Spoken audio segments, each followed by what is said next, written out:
Hey guys, in this video I will share with you 10 items that you will benefit from when starting your baby on solids or doing baby-led weaning. I did a combination of both. I have 2 toddlers now. My name is Karyna if you're new. Let's dive in, and the first one will be a high chair, obviously. So the one I had was foldable from Graco, was removable tray and washable, and I loved it. I used it for both kids. Also want to mention that I think having it like one piece with no fabrics makes it easier to maybe like spray it, wipe it, and that's it. For your convenience of cleaning any high chair and the floor under high chair, I would highly recommend a mat that you put under high chair. I've used it with both of my kids and it was so helpful because of course the food falls, there are spills, and we have a carpet around our table area, so definitely recommend getting one even if you don't have a carpet, because it just makes the cleanup so much easier. And I keep using it when they do a play-doh or whatever, so I will link everything down below for you. Next, you're gonna need a couple of types of bibs. First of all,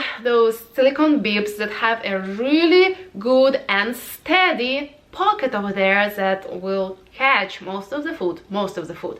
That's why you're gonna need a long sleeve bib. At first I started like undressing my baby to the diaper to feed her so that I can just wash her, but I was told that that could create a habit to eat without clothes, so she could be doing that in the restaurants potentially. So we got those smokes, and again I'm using this still. I'm using it for crafts, for playing with water. Definitely something I highly recommend because it will save you so much cleanup. You can take them to restaurants even, and with the silicone bibs I have one in my diaper bag all the time because it's just like an essential. My older one wore a bib until like at least 3 years old at home and in the restaurant because it's just very convenient and she didn't mind.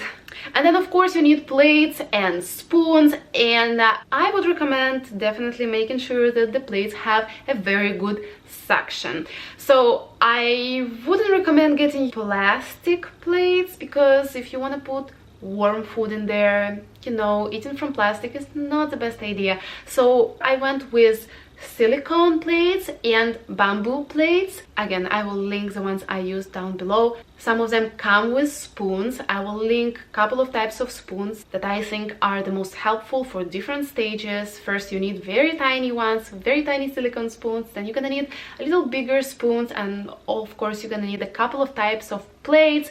So good suction, bamboo or silicone, but keep in mind that you won't be able to put a bamboo plate in a dishwasher, so it's a little more hand washing. But the thing with silicone in dishwasher too, it absorbs, in my experience, absorbs lots of this detergent smell into it, and somehow after a couple of cycles in the dishwasher, my silicone baby plates start smelling like soap even after hand washing them and everything. So I feel like your best bet is just hand washing your baby plates and spoons anyway, so maybe just go with bamboo ones, your choice. They also have those new spoons and forks with like a stopper on it so that your baby doesn't put it way too deep in their mouth, and they're great for teaching them to self-feed because like this is so important.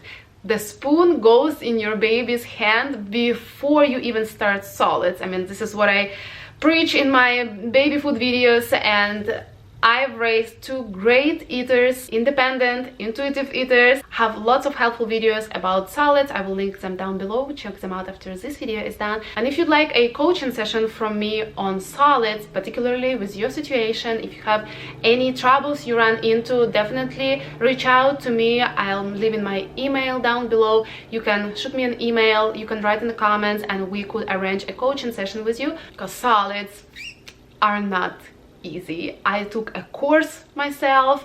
I still had lots of questions and still had to learn lots of things myself. So I'm here for you if you need me. And let's move on to the next item you will definitely benefit from. Straw sippy cup from Munchkin. These particular sippy cups have been the best, and they're suitable if your baby is breastfeeding, because some sippy cups, they need the baby to bite on like the silicone, and that might teach them biting you.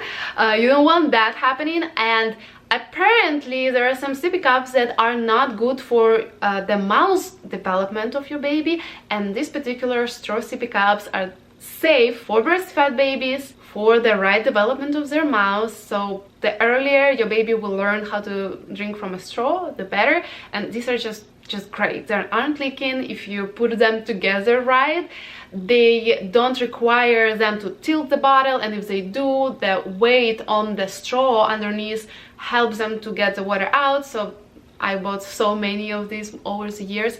Certainly the best sippy cup in my opinion. Next, if you are going to make your own baby food, which I highly recommend for the most part, do a little of research, watch some of my videos about store-bought baby foods and how to make your own baby foods, because it's so easy and you can pre-make it in advance. So some things that you will benefit from, some items, products that you'll need if you want to make your own baby foods. Yes, there is the whole machine you can buy which has a steamer and a blender in it, but the products I will tell you about right now, you just might have them on your kitchen. So hand blender. You need a hand blender particularly because in the beginning the portions you're going to be making are small, so the best thing to use is a hand blender to make a puree. But if you do, you know, baby-led weaning approach, you're not really gonna need that. I started on purees just to be on the safe side, and then was given them to hold a piece of that vegetable, but again, it's a different topic. So you're gonna need some kind of steamer. I have a rice maker that has a steamer tray. You might have some kind of steamers that comes with your pots set. So you need something to steam vegetables and poultry with, because steamed is best. They just keep all the nutrients instead of giving it to the water if you boil the vegetables. Then you're gonna need some containers to potentially freeze the baby food, or at least store it in your fridge. And I love the Kia baby containers because they fit in my baby bottle warmer. So my child didn't take a bottle for the most part, but I ended up using my bottle warmer to unfreeze and warm up baby food. It was so convenient because I batch made baby food and then I just pull it out of the freezer, put it in this baby warmer, set it on the right timing, and it's ready. Because I don't like using microwave, we don't even have a microwave, but you could, and those containers that I'm talking about, they are also microwave safe. So just throwing in a couple of ideas for you. If you need more details on making your own baby food and links to all of these products, they will be down below. If you need some support in your solids journey or want to ask me a question, leave them down below, and I will see you in this video.